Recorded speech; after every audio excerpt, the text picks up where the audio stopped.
നമസ്കാരം. അടിയും തിരിച്ചടിയും വ്യാപാര യുദ്ധത്തിൽ വളരെ കോമണായി കാണുന്ന ഒരു കാര്യമാണ്. അമേരിക്ക തുടങ്ങിവെച്ച വ്യാപാര യുദ്ധം മറ്റൊരു രാജ്യത്തെയും അതിൽ ഇംപ്ലിക്കേറ്റ് ചെയ്യാനാവില്ല. അമേരിക്ക ഏകപക്ഷീയമായി ഡൊണാൾഡ് ട്രംപ് അധികാരത്തിലെത്തിയ ജനുവരി 20 മുതൽ തുടങ്ങിവെച്ച, ഇപ്പോൾ അതിൻ്റെ മൂർധന്യത്തിലെത്തി നിൽക്കുന്ന വ്യാപാര യുദ്ധത്തിൽ തിരിച്ചടി ഇപ്പോൾ തുടങ്ങിയിട്ടേ ഉള്ളൂ. അത് ചൈനയുടെ ഭാഗത്തു നിന്നാണ്.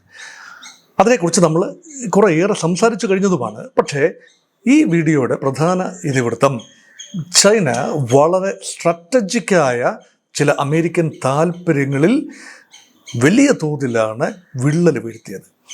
അതിലൊന്ന് റെയർ എർത്തുമായി ബന്ധപ്പെട്ട കാര്യങ്ങളാണ്. അതൊരു വളരെ പ്രധാനപ്പെട്ട ഒരു കാര്യം. രണ്ട്, അമേരിക്കയുടെ തന്നെ ചില പൊസിഷൻസ് ഉണ്ട്, പൊതുവെ പറയുന്നൊരു പൊസിഷൻസ് ഉണ്ട്. ആ പൊസിഷൻസിൻ്റെ പൊള്ളത്തരം, പ്രത്യേകിച്ച് അമേരിക്കയ്ക്കുള്ളിലെ ആഭ്യന്തര വ്യാപാരവുമായി ബന്ധപ്പെട്ട ചില പൊള്ളത്തരങ്ങൾ ചൈന വിവിധങ്ങളായ ഒരു ഇൻഫർമേഷൻ ബ്ലിറ്റ്സ് ക്രീഗിലൂടെ തുറന്നു കാട്ടുന്നു. അപ്പോൾ എങ്ങനെയാണ് ഇത് മുന്നോട്ട് പോകാൻ പോകുന്നത്? അതൊരു പ്രത്യേക ആംഗിൾ മാത്രം എടുത്താണ്. കാരണം ചൈന അമേരിക്ക വ്യാപാര യുദ്ധത്തിൻ്റെ എല്ലാ തലങ്ങളിലേക്കും കടക്കുന്നില്ല. മറിച്ച് അമേരിക്കയ്ക്ക് പൊള്ളുമോ, എങ്ങനെയാണ് ചൈന മുന്നോട്ട് പോകുന്നത്, ചൈനയ്ക്ക് എത്രത്തോളം ഡാമേജ് ഉണ്ടാകും, ഈ പോരാട്ടത്തിൽ മറ്റാർക്കെങ്കിലും കുറച്ച് ഗുണമുണ്ടാകുന്നുണ്ടോ, പ്രത്യേകിച്ച് ഇന്ത്യക്ക്, ഇതെല്ലാം ചേർത്തുകൊണ്ടാണ് ഈ ഒരു സംഭാഷണം തയ്യാറാക്കിയിരിക്കുന്നത്. ഒന്ന്, ചൈന അമേരിക്കയ്ക്ക് മേൽ വലിയ തോതിലുള്ള വ്യാപാര മിച്ചത്തിൻ്റെ പുറത്തിരിക്കുകയാണ്. $295 ബില്യൺ വാർഷിക വ്യാപാര മിച്ചം. അതാണല്ലോ ട്രംപിനെ ചൊടിപ്പിച്ചത്. ഈ ചൈനീസ് കയറ്റുമതി, അമേരിക്കയിലേക്കുള്ള കയറ്റുമതിയുടെ കാര്യം നമ്മളെപ്പോഴും പറയും ഇലക്ട്രോണിക് ഗുഡ്സ്, അല്ലെങ്കിൽ പ്ലാസ്റ്റിക് ഉൽപ്പന്നങ്ങൾ, കളിപ്പാട്ടങ്ങൾ, തുണിത്തരങ്ങൾ, അങ്ങനെയൊക്കെയുള്ളൊരു കാര്യങ്ങളാണ് നമ്മൾ പൊതുവെ പറയുന്നതെങ്കിലും യഥാർത്ഥത്തിൽ ഏറ്റവും അധികം അമേരിക്ക ആഗ്രഹിക്കുന്ന ചൈനീസ് ഇമ്പോർട്ട് എന്ന് പറയുന്നത് റെയർ എർത്താണ്. റെയർ എർത്ത് എന്ന് പറയുന്നത് അതീവ റെയർ ഒന്നുമല്ല. നമുക്കറിയാം ഈ മോളിബിഡിനം, ചെറിയൊരു ധാതു പീരിയോഡിക് ടേബിളിലെ ഒരു കാര്യമാണ്. യൂറോപ്യം അല്ലെങ്കിൽ ജർമാനിയം, ഇങ്ങനെയൊക്കെയുള്ള ധാതുക്കളുണ്ട് അല്ലേ, ഗലീലിയം.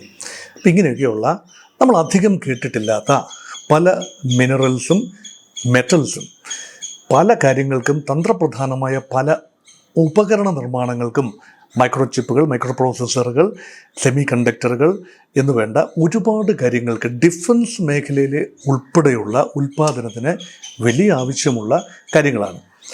അതിൻ്റെ ഏതാണ്ട് ലോക കുത്തക ഇപ്പം ചൈനയ്ക്കാണെന്ന് പറയാം. ലോകത്താകമാനം ആവശ്യമുള്ള ഈ ധാതുക്കളുടെ റെയർ എർത്ത്, അതിൽ അയൺ ആൻഡ് സ്റ്റീൽ ഒന്നും ഉൾപ്പെടുന്നില്ല, അലുമിനിയം ഒന്നും ഉൾപ്പെടുന്നില്ല, കോപ്പർ ഒന്നും ഉൾപ്പെടുന്നില്ല, റെയർ എർത്താണ്. ഇങ്ങനെയുള്ള റെയർ എർത്തിൻ്റെ 70% ലോക വിപണി ചൈനയ്ക്കാണ്. അല്ലെങ്കിൽ അത്രയും കാര്യങ്ങളാണ് ചൈനയുടെ കാര്യം. കാരണം വലിയ തോതിൽ 1990-കൾ മുതൽ ചൈന വൻ നിക്ഷേപമാണ് റെയർ എർത്ത് ഖനനത്തിന് നൽകിയത്.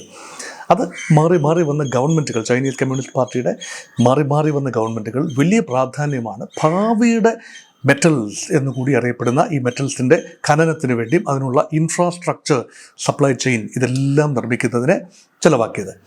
അപ്പോൾ അമേരിക്കയാണെങ്കിൽ അമേരിക്കയുടെ ഒരു പോളിസിയുണ്ട്, ലാഭകരമായി എവിടെ കാര്യങ്ങൾ ഉൽപ്പാദിപ്പിച്ചാലും അവരുൽപ്പാദിപ്പിക്കട്ടെ, ഞങ്ങൾ അത് ഇറക്കുമതി ചെയ്തെടുത്തുകൊള്ളാം, എന്നിട്ട് അത്യാവശ്യത്തിന് തീരുവകൾ ചുമത്തി ഞങ്ങളത് ഉപയോഗിച്ചു കൊള്ളാം. അപ്പോൾ അമേരിക്ക കാര്യമായ നിക്ഷേപം നടത്തിയിട്ടില്ലാത്തൊരു മേഖലയാണ് റെയർ എർത്ത്.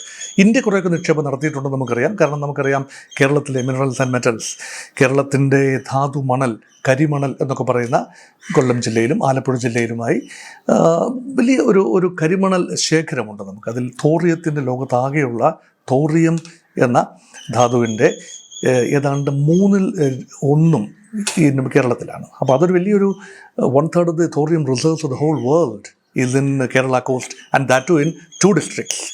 അതൊരു വലിയ ഒരു മെച്ചമാണ്. അതിൻ്റെ ഒരു ലഭ്യത എന്നതും അതിൻ്റെ പ്രോസസ്സിങ് എന്നതും രണ്ടാണ്. ഈ പലയിടത്തും ആഫ്രിക്കൻ രാജ്യങ്ങളിൽ ഉൾപ്പെടെ പലയിടത്തും അതിൻ്റെ ലഭ്യതയുണ്ട്. പക്ഷേ അതിൻ്റെ പ്രോസസ്സിങ് എന്ന് പറയുന്നത് വളരെ പ്രധാനപ്പെട്ട കാര്യമാണ്. ഉദാഹരണത്തിന് കോങ്കോയിൽ വലിയ രീതിയിൽ കൊബാൾട്ട് നിക്ഷേപമുണ്ട്. കൊബാൾട്ട് നിക്ഷേപത്തിൻ്റെ മുഴുവനും ഏതാണ്ട് ഖനനം ചെയ്തെടുക്കുന്നത് ചൈനയാണ്. ചൈനയും കോങ്കോയും തമ്മിൽ, ആഫ്രിക്കൻ രാജ്യമാണ്, മധ്യ ആഫ്രിക്കയിലെ രാജ്യമാണല്ലോ കോങ്കോ. അപ്പോൾ ചൈനീസ് ഖനന കമ്പനികൾ, എർത്ത് മൂവിങ് കമ്പനികൾ അല്ലെങ്കിൽ മൈനിങ് കമ്പനികൾ ചൈനീസ് ടെക്നോളജി ഉപയോഗിച്ച് വലിയ തോതിൽ ഖനനം നടത്തുകയും കോബോൾട്ടിൻ്റെ ഏതാണ്ട് പൂർണ്ണമായ ഒരു കൺട്രോൾ ചൈനയ്ക്കാണ്.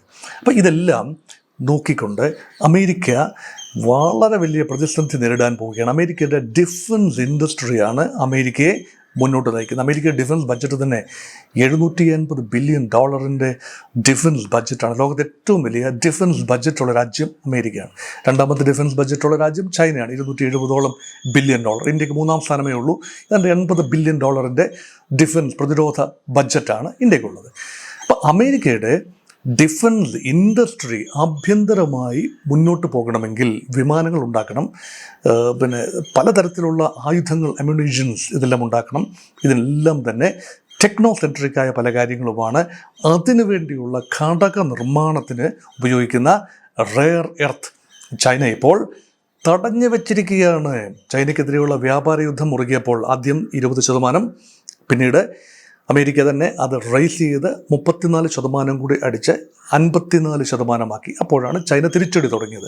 ചൈന ഏതാണ്ട് 34% തിരിച്ചടിച്ചപ്പോൾ അമേരിക്ക അതിൽ പ്രകോപിതരായി ട്രംപ് വീണ്ടും ഒരു 50%, അങ്ങനെ 104% ആവുകയും ആ 104%-ന് ബദലായി ചൈന 84% അമേരിക്കയ്ക്കെതിരെ, അമേരിക്കൻ ഇറക്കുമതിക്കെതിരെ ടാരിഫ് പ്രഖ്യാപിച്ചപ്പോൾ അമേരിക്ക അതിൽ വീണ്ടും പ്രകോപിതരായി അത് 125%-ലേക്ക് കൂട്ടി. അത് പിന്നെ 145%-ലേക്കും ഇപ്പോഴിതാ 245%. കേട്ടുകേൾവില്ലാത്തൊരു കാര്യമാണ്. ഇതൊക്കെ ഒരു മൈൻഡ് ബ്ലോയിങ് നമ്പേഴ്സാണ്.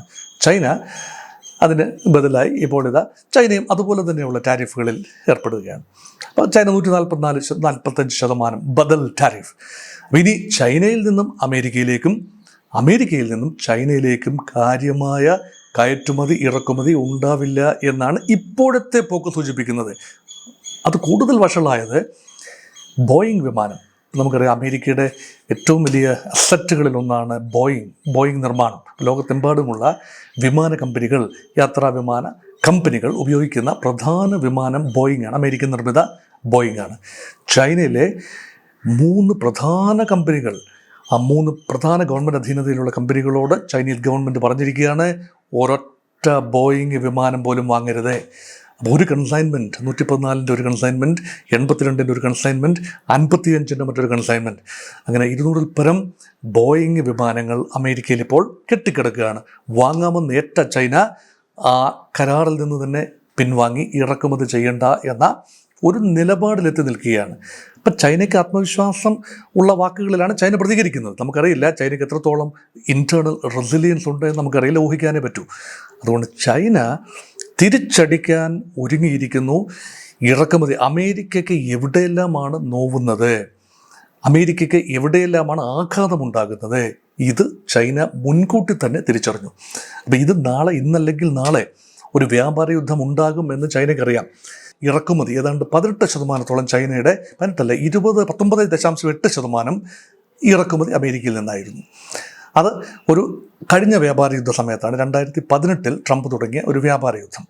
ആ സമയത്ത് ഉണ്ടായതിനേക്കാൾ ഇപ്പോഴത്തെ 5-8 വർഷം കഴിഞ്ഞ് നോക്കുമ്പോൾ കേവലം 12%-ൽ താഴെയാണ് ചൈനയിലേക്കുള്ള അമേരിക്കൻ ഇറക്കുമതി. അപ്പോൾ അമേരിക്കയുടെ ഇറക്കുമതി ഇല്ലാതെ വന്നാലും പിടിച്ചു നിൽക്കാവുന്ന രീതിയിൽ ചൈന ആകമാന അന്തരീക്ഷം വ്യാപിപ്പിച്ചു കഴിഞ്ഞു. അതുകൊണ്ട് ചൈന ഡൈവേഴ്സിഫൈ ചെയ്യുകയാണ്, മറ്റു രാജ്യങ്ങളുമായി കൂടുതൽ ബന്ധങ്ങൾ സ്ഥാപിക്കുകയാണ്, അമേരിക്കയോടുള്ള ഡിപ്പെൻഡൻസി ഫാക്ടർ കുറയുന്നു. അതേസമയം അതായത് ചൈനയിലെ ഒരു കഴിഞ്ഞ ഒരു ദശകമായി നോക്കുമ്പോൾ അമേരിക്കയിൽ നിന്നും ചൈനയിലേക്ക് ഇറക്കുമതി ചെയ്യുന്ന കാര്യങ്ങളുടെ ഒരു ശതമാനക്കണക്കിൽ നോക്കുമ്പോൾ 50% കാര്യങ്ങളും ചൈന ആഭ്യന്തരമായി ഉത്പാദിപ്പിച്ചു തുടങ്ങി. അല്ലെങ്കിൽ അമേരിക്കയുടെ ഇറക്കുമതി ഇല്ലാതെ തന്നെ ചൈനയ്ക്ക് പിടിച്ചു നിൽക്കാം. അതേസമയം തിരിച്ചു മറുവശത്തെ ഏതാണ്ട് 4 ഇരട്ടി ഡിപ്പെൻഡൻസി അമേരിക്കയ്ക്ക് ചൈനയോടുണ്ടാവുകയാണ്. കാരണം ചൈനീസ് ഗുഡ്സ് ഇല്ല എങ്കിൽ അമേരിക്കയ്ക്ക് മുന്നോട്ട് പോകാനാവാത്ത നിലയിലേക്ക് വരികയാണ് പല രംഗങ്ങളിലും. അതുകൊണ്ടൊരു വ്യാപാര യുദ്ധം കടുത്താൽ അത് ചൈനയ്ക്ക് അനുകൂലമാകുമെന്ന് ചൈന വിശ്വസിക്കുന്നു.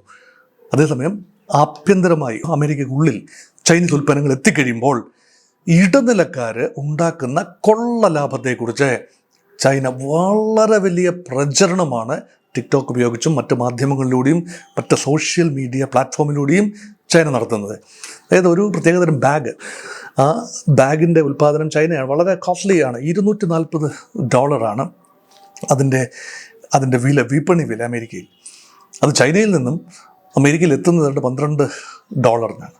അത് $240 അത് വിൽക്കുന്നത് എന്ന് പറയുമ്പോൾ ഒന്ന് ആലോചിക്കൂ. അതിന് ഇടനില നിന്ന് ലാഭം, അപ്പോൾ പല കൈമറിയുമ്പോൾ റീറ്റെയിലറുടെ കയ്യിലേക്ക് എത്തുമ്പോൾ ഉണ്ടാകുന്ന ലാഭം, ഇതെല്ലാം പല കണക്കുകൾ ഉദ്ധരിച്ചുകൊണ്ട്, പല ഉൽപ്പന്നങ്ങളുടെ കണക്കുകൾ ഉദ്ധരിച്ചുകൊണ്ട് അമേരിക്കൻ ഇടനിലക്കാർ എങ്ങനെ കൊള്ള ലാഭം കൊയ്യുന്നു എന്ന് ചൈന അമേരിക്കൻ ഉപഭോക്താവിനെ പഠിപ്പിച്ചുകൊണ്ടിരിക്കുകയാണ്. അപ്പോൾ ഉപഭോക്താക്കളുമായി ചൈന ഒരു നേരിട്ട ബൈ ഫ്രം ആസ്, ലേബൽ കാണില്ല എന്നേ ഉള്ളൂ, ബ്രാൻഡ് കാണില്ല എന്നേ ഉള്ളൂ. നിങ്ങൾ ഉപയോഗിക്കുന്ന പല മുന്തിയ ബ്രാൻഡുകളും ടാഗ് മാത്രമേ ഉള്ളൂ, ലോഗോ മാത്രമേ ഉള്ളൂ, അമേരിക്കൻ ലോഗോ മാത്രമേ ഉള്ളൂ.